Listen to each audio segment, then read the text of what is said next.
Boa noite, gente. Que bom encontrá-los novamente aqui no Farol.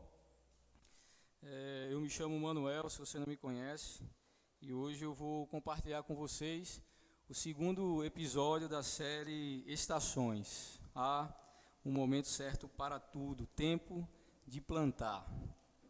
Se você não acompanhou o primeiro episódio, eu quero encorajar você a ir lá no YouTube, no Spotify, que já está disponível. Hoje, provavelmente, também esse episódio estará lá.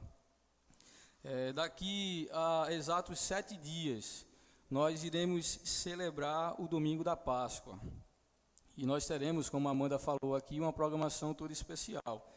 E se eu fosse você, não perderia, eu não vou perder. Então, espero que todos nós estejamos aqui também. E foi exatamente uma semana antes da Páscoa, num domingo como esse, que Jesus estava entrando em Jerusalém, montado em um jumentinho, sendo aclamado por uma multidão eufórica que o aclamava como o rei dos judeus. E o evangelista João vai falar isso no capítulo 12, no verso 3, dizendo que pegaram ramos de palmeiras e saíram ao seu encontro gritando: Hosana, Hosana, bendito é o que vem em nome do Senhor, bendito é o rei de Israel. Então esse evento que vai marcar não somente o encerramento de um ciclo, mas também o início de um outro. Porque até então, Jesus ele vinha meio que escondendo o jogo. Ele não estava falando abertamente sobre qual era de fato a sua missão e nem quem ele era. Ele, na verdade, estava muito focado em formar aquele grupo de pessoas que andavam mais próximo a ele. Jesus estava focado em realmente formar aqueles discípulos a quem nós conhecemos como apóstolos. Então, o foco até então de Jesus era naquele grupo, em formá-los. Porque quando chegasse a hora derradeira, a hora final, a hora de enfim, ele cumprir a missão pela qual ele veio, aquela turma ali deveria estar o quê? Preparada. Deveria estar preparada. E então, a partir desse evento, do Domingo de Ramos, as coisas mudam. É a partir desse evento que um novo ciclo se inicia. E você sabe muito bem que todo novo ciclo, ele só começa, ou pelo menos só deveria começar, quando outros ciclos terminam. Todo ciclo, ele tem um início e precisa também ter um fim. E aí a gente encontra já um problema aqui, porque normalmente nós queremos viver novos ciclos, um novo tempo, mas sem encerrar ciclos antigos, sem fechar ciclos que deveriam estar fechados. E é por isso que a gente precisa entender isso. Se nós quisermos viver um novo tempo, se nós quisermos viver um novo ciclo de Deus para a nossa vida, a gente precisa fechar alguns ciclos que estão abertos. Eu não sei para você, mas isso em um dado momento na minha vida foi muito forte da parte de Deus. Eu percebi que eu só poderia continuar caminhando, avançando na minha trajetória, na minha espiritualidade com o Senhor, se eu deixasse algumas coisas que tinham ainda, para mim, inacabadas, que eu fechasse elas. Então, todo novo ciclo só ganha sentido se ciclos anteriores se fecharem. Então, ciclos, estações, tempos, momentos, e há um certo para cada coisa, para tudo, na verdade, né? Tudo acontece inexoravelmente dentro dessa engrenagem, dessa roda.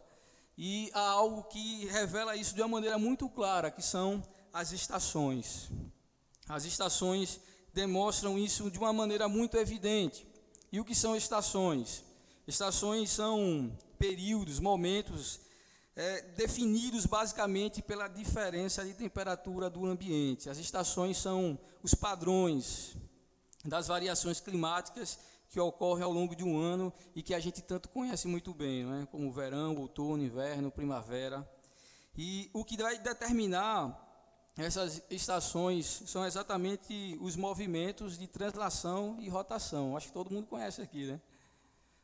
A translação é aquele movimento que a Terra faz em volta do Sol, e rotação em torno de si mesma. Então, são esses dois movimentos que fazem com que as estações aconteçam. Isso significa, assim, de maneira bem simples, que quanto mais a Terra está próxima do Sol, mais a sua temperatura aumenta e mais ela recebe incidência de luz. E quanto mais ela se afasta do Sol, mais a sua temperatura baixa e menos incidência de luz ela recebe. Então, não é somente por causa desse movimento que as estações existem. Não é só simplesmente porque esse movimento acontece, mas é por ser exatamente perene, permanente, que esse movimento, ano a ano, de tempos em tempos, ocorra, que é possível a gente ver a formação de uma micro ou de uma macro comunidade interrelacionada, que interage entre si, que os ecologistas vão chamar de ecossistemas. Os ecossistemas se formam a partir dessa certeza de que de tempos em tempos as estações mudam, as épocas mudam. E os ecossistemas, eles existem, como eu falei, a partir dessa segurança. E é por isso que você vai observar que quando há um desequilíbrio, quando há uma mudança climática, toda a Terra é afetada, porque os ecossistemas se formam a partir dessa lei, dessa mudança permanente e contínua das estações e do tempo. Então, quando há algo diferente, a Terra sente. O clima fica meio louco. Às vezes a gente não sabe se vai chover quando deveria fazer sol, ou se vai fazer sol quando deveria chover. A gente fica, na verdade, num planeta desequilibrado. Tudo ainda está dentro desse ciclo, mas é um ciclo que está desregulado, afetado pela queda, afetado pelo pecado humano, cuja consequência é o sofrimento do planeta, do homem que deveria cuidar desse jardim de Deus, que até o cultiva, mas apenas para explorar os seus benefícios de modo irresponsável. E aí, você vai ver Gênesis capítulo 12, versículo 8, algo assim incrível. Gênesis 2, 8 diz que o Senhor tinha plantado um jardim no Éden, para os lados do leste, e ali colocou o homem que o havia criado. Deus tinha plantado um jardim. Tem muita gente que, quando lê essa passagem, ela fica mais preocupada em querer descobrir onde está o jardim do Éden. Onde é que está o jardim? E é bem simples, é só você olhar ao seu redor. A terra é o Éden, o paraíso é aqui. Aqui é o lugar das delícias e dos prazeres. É isso que significa exatamente Éden, terra das delícias, dos prazeres. Pelo menos deveria ser, porque Deus fez para ser assim. Deus fez tudo, não somente para ser bom, mas para ser muito bom. E o mais surpreendente de tudo é quando a gente lê esse versículo e toda a narrativa desses capítulos, é que Deus fez tudo isso para o quê? Para os seres humanos. Deus fez tudo isso para mim, para você. Ele fez até mais, ele fez um lugar especial, um lugar que ele plantou com suas próprias mãos, onde esse ser humano, essa humanidade agora, que era a sua imagem e semelhança, poderia encontrá-lo face a face. De tempos em tempos, como num ciclo, num momento específico, ele vinha, ele andava no meio do jardim, o jardim que ele havia plantado com suas próprias mãos, e colocado o homem que o formou com as suas próprias mãos. Ele vinha de tempos em tempos para cultivá-lo, para cuidar, para conversar, para se relacionar com a sua criação. Até que um dia, este homem decide dar ouvido ao enganador, à serpente, e quebra o pacto, quebra a aliança que Deus, o Criador, havia feito com ele e o expulsou, colocando para fora desse lugar especial, condenando não somente a ele, mas a toda a raça depois dele, transformando o paraíso em uma terra amaldiçoada. E aí você vai ler em Gênesis 3, a partir do verso 16, o Senhor dizer à mulher: multiplicarei grandemente o teu sofrimento na gravidez. Com o sofrimento você dará à luz filhos. Seu desejo será para o seu marido e ele a dominará. E ao homem declarou: visto que você deu ouvidos à sua mulher e comeu do fruto da árvore da qual eu lhe ordenara que não comesse, maldita é a terra por sua causa. Com sofrimento você se alimentará dela todos os dias de sua vida. Ela lhe dará espinhos e ervas daninhas, e você terá que alimentar-se das plantas do campo. Com o suor do seu rosto você comerá o seu pão, até que volte à terra, visto que dela foi tirado, porque você é pó, e ao pó voltará. Essa é a história de um ciclo, a história de um tempo, a história de um momento dentro de toda a narrativa da história da humanidade, da nossa história, da verdadeira história que a Bíblia revela. E entender isso é muito importante, porque vai nos ajudar a perceber qual é o nosso momento hoje, qual é o nosso tempo agora, onde todos nós, onde você está inserido dentro disso, porque antes de você existir, a história já estava acontecendo. Tem gente que acha que a história passa a surgir a partir de que ele nasceu, né? Mas a história já estava se desenrolando. E muito provavelmente a história continuará se desenrolando depois que você partir. E é por isso é importante você entender, porque só assim você consegue perceber qual é o seu papel nessa história de Deus, daquilo que Deus está fazendo, daquilo que Deus já fez, daquilo que Deus está fazendo agora e daquilo que Deus irá fazer daqui por diante.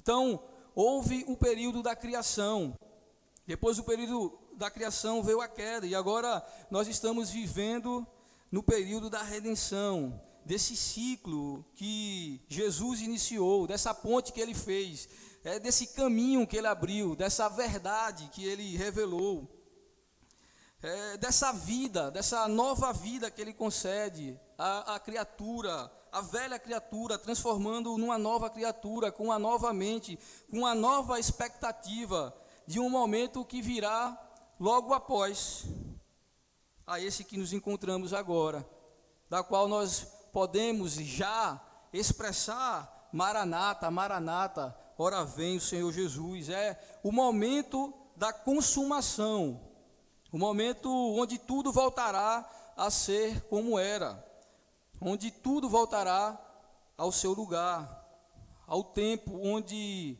haverá um novo céu e uma nova terra, perfeitas, sem nada daquilo que nos faz hoje derramar lágrimas, sofrimento, que nos faz sentir dor, a esse lugar especial que havia, que o homem poderá novamente voltar a ter contato face a face com seu Criador.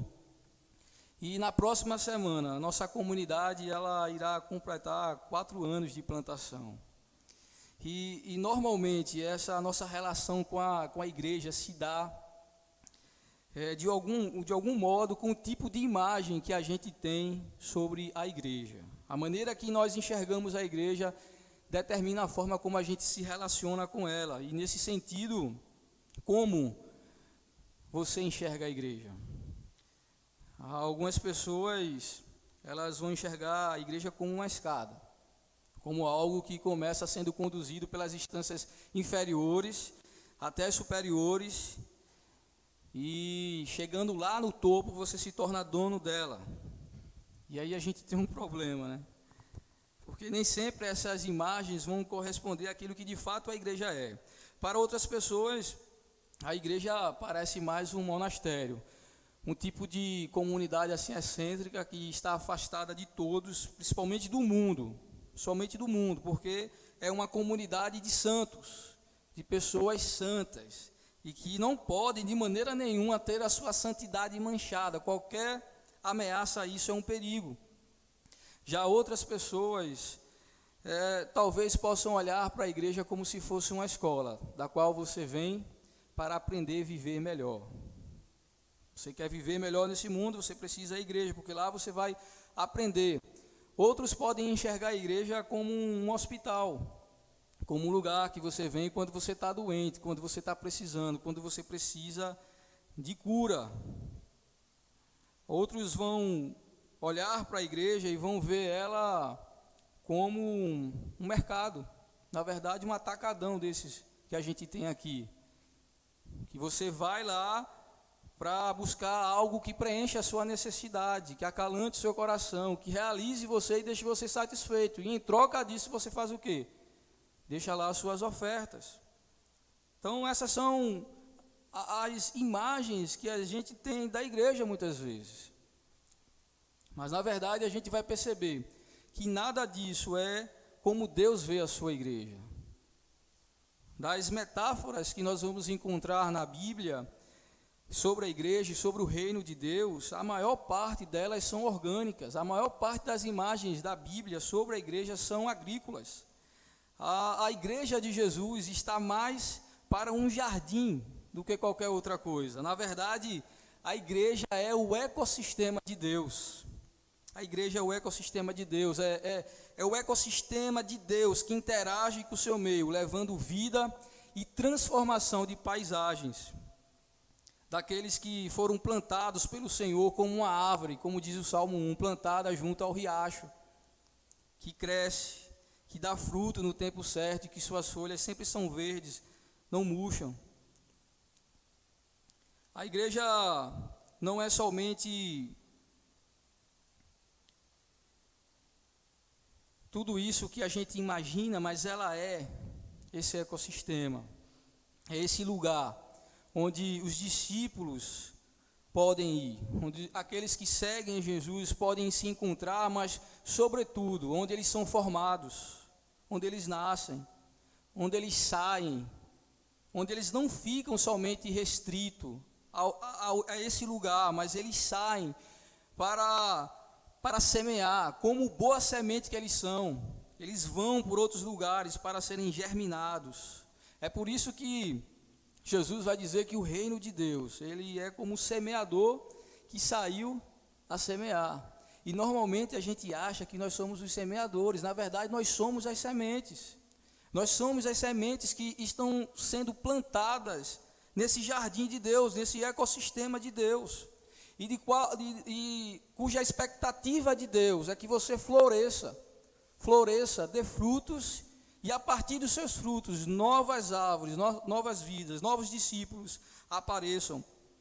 E é assim então que Jesus vai dizer que o seu reino é como uma plantação que o inimigo vem semear as suas ervas daninhas no meio, do qual a gente não pode arrancar, por mais que a gente queira. Ele diz, vocês precisam esperar o dia da colheita. É isso que Jesus vai dizer exatamente em João 15, 1:8, que o Pai é o agricultor e Ele mesmo é a videira. E eu gostaria que você acompanhasse comigo, João 15, 1:8. Eu sou a videira verdadeira, e meu Pai é o agricultor.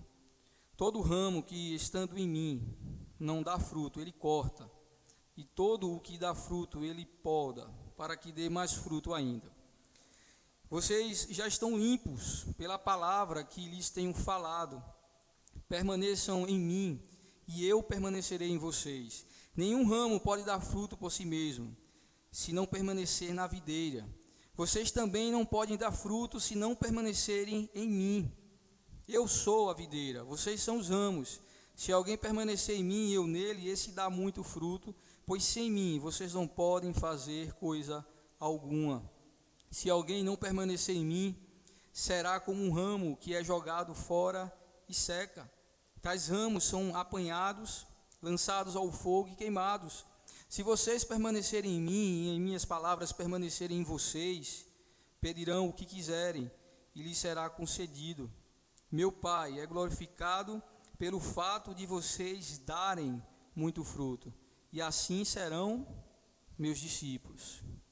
Discípulos, ramos ligados à videira verdadeira, galhos conectados à árvore da vida. Com essas imagens a gente pode perceber que a igreja, ela é de Deus, a igreja é de Jesus, a igreja é dele, porque foi ele que a plantou, é ele que vem mantendo viva até agora, apesar de muitos quererem destruir, é ele que a mantém viva, é ele, porque todo relacionamento nessa igreja, nessa videira, nessa árvore, nesse jardim de Deus, começa primeiramente por quem? Por ele. Todo relacionamento começa por ele. E é a partir desse relacionamento que você tem com Jesus, esse relacionamento restaurado, que você então pode se relacionar melhor com você e, consequentemente, melhor com o próximo. De maneira que não faz sentido algum você estar na igreja se você não estiver em Jesus. Se você não estiver ligado a Ele, se o seu relacionamento primeiro não existir com Ele, não faz sentido algum você ter relacionamento com outras pessoas e exigir que a igreja seja um lugar de relacionamento. Lugar de relacionamento, mas de pessoas que primeiro tiveram seu relacionamento com Jesus restaurado. A partir do momento que pessoas começam a ter relacionamento com Jesus, elas começam a se juntar em comunidades com outras pessoas que também tiveram seus relacionamentos com Jesus restaurados. E elas passam a começar a relacionar-se entre si. E começam também a se relacionar com o seu ambiente externo, com o mundo à sua volta. Então, esse é o fluxo. Primeiro Jesus, depois você mesmo e depois o próximo. E tudo isso não é fácil de medir, não é algo simples da gente comparar. A gente fica olhando para a igreja e fica tentando perceber quando é que de fato a igreja está crescendo ou quando ela não está crescendo. E a gente associa muito isso à quantidade numérica. Mas isso não é fácil de medir. Uma igreja que tem muita gente não necessariamente significa que seja de fato uma igreja saudável. E uma igreja que tem pouca gente não significa dizer que é uma igreja também saudável. Essas coisas são difíceis de medir, a gente olhar e dizer algo. A gente fica só conjecturando, porque quem faz a sua igreja é Jesus. Quem faz a sua igreja é Jesus. Então, não é simples, não é algo que a gente consegue comparar isso dia a dia. E se a gente tentar, a gente vai ter muito trabalho, a gente tem muito trabalho, até porque não existe atalho, não existe adubo no mundo o suficiente para compensar o trabalho árduo que para uma igreja nascer, uma igreja como a nossa, nenhum recurso, nenhum projeto, ele é o suficiente para fazer que depois de 4 anos a gente esteja aqui. Se não fosse Jesus, se não fosse Deus, se não fosse o Senhor da vinha, que tivesse colocado as pessoas certas, os discípulos para se encontrarem e existirem como uma comunidade. Então é muito difícil, porque a gente vai ver que o solo precisa ser profundo e rico o bastante para nutrir a semente, porque se você lembrar da parábola do semeador, a questão é o solo. É o solo. A semente só vai germinar porque ela caiu num solo profundo. Então, além disso, você tem a constância dos matos, das ervas daninhas, do inimigo que vem o tempo todo tentando atrapalhar e arrancar. E é preciso que diariamente alguém esteja plantando, regando, poldando, cavando ao redor das raízes, fertilizando sempre na esperança de que é Deus que vai dar o crescimento, porque é somente Ele que pode verdadeiramente fazer a sua igreja crescer. Então eu gostaria de fazer você refletir que o tempo de plantar significa um chamado para você investir na vida das pessoas. O tempo de plantar é um chamado, é uma vocação. E nisso é fácil de a gente perceber. É só você lembrar para Jesus. Lembre-se de Jesus de todo o tempo que ele investiu com seus apóstolos. De quanto Jesus dedicou 3 anos da sua curta vida a formar aquelas pessoas, gastando com elas não só o seu conhecimento, compartilhando com elas não só somente o seu conhecimento, mas sobretudo a sua vida. Nós somos também chamados a fazer a mesma coisa. Você é chamado para investir na vida de outras pessoas, a gastar a vida na vida de outras pessoas. Em segundo, lembre-se que o tempo de plantar é parte de um ciclo maior. 1 Coríntios capítulo 3, verso 6 diz: Eu plantei, Apolo regou, mas Deus é quem fazia crescer. De modo que nem o que planta, nem o que rega são alguma coisa, mas unicamente Deus que efetua o crescimento. Em outras palavras, a gente precisa resistir à tentação de achar que tudo, de algum modo, no final das contas, depende do nosso talento, depende daquilo que a gente faz. Em outras palavras, que gira em torno da gente, como se fosse a gente que fizesse alguma coisa. Na verdade, a gente percebe ao ler esse texto que tudo é sobre Ele. É sobre Deus que faz crescer, que faz acontecer, que cada coisa que fazemos, por mais que sejamos nós que fazemos, por mais que sejamos nós que chegamos aqui e cantamos e pregamos e fazemos tantas coisas, no final, é Deus. É Deus que está agindo, é Deus que está fazendo as coisas acontecerem, porque há um único propósito para a igreja existir. E esse propósito é a glória do Senhor.